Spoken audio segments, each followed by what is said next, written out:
So I was going to ask you how you met them, but also what did they think of the film? So let's start there. Well, I read about them when they got all of that initial press after they were in the Black Lives Matter march. I read about them in The Guardian online.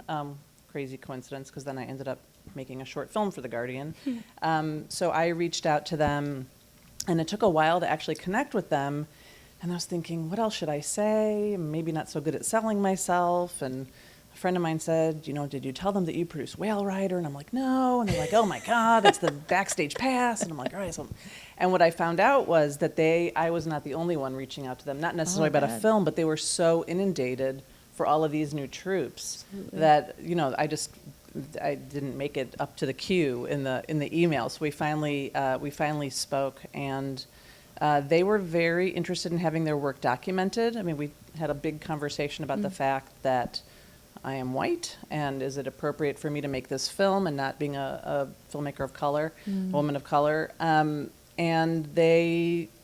two things. One is that this was an opportunity to document their work, and two, they said, look, if this is what allies need to do, right? Use your privilege and step up. So we had a really wonderful partnership.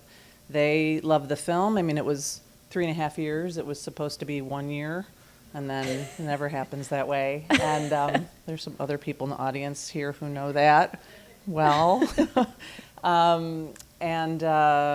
And they were great. And then my favorite compliment that I got was actually from one of the Monarchs when they saw it at South by Southwest. They really loved it, and it was kind of cringy, but they loved it, and we didn't expect it to be so professional. So I was like, oh, okay. So they're just perfect. I'm never working with teenagers again. So Tell me about the building of trust over 3.5 years. I think in any opportunity to tell sort of a long-term narrative kind of storytelling, you're also watching them grow up. You're also getting the context of history during that time. And what I told Linda was, I realized that I'm in the future watching them in the past. They don't know what's coming. They're working towards something, and then it was prior to the current administration and the current climate and everything.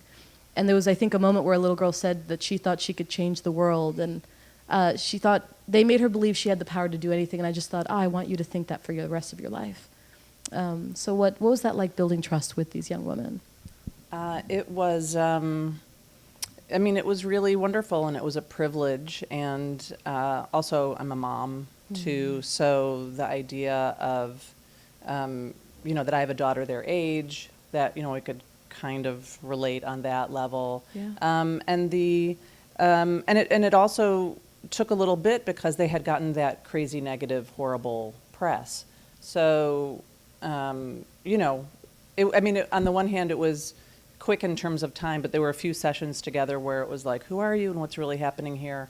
And it really, and then it was just kind of magical. It was kind of great, except for when I'd be like, so what are you guys doing next month and what's happening? And they're like, you're coming back, like, again? So that was a little, that didn't have to do with trust. It was more of like, oh my God, when are you going to be done? And I'm like, I feel the same way, so.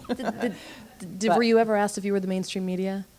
I was never asked if I was the mainstream media, so that was a huge compliment. I feel like that's a huge coup, I know, exactly. So, and this was a little bit of a unexpected process in terms of there have been several movies where I've been like, oh, this is just going to be a year in the life. I'm just going to capture this year. And a month after I started this film, I was diagnosed with breast cancer, and I'm all good and clean and happy and eyeing the prize. Yeah. Yes. So I can now write that book about how do you make a movie and get treated at the same time that nobody wants to read.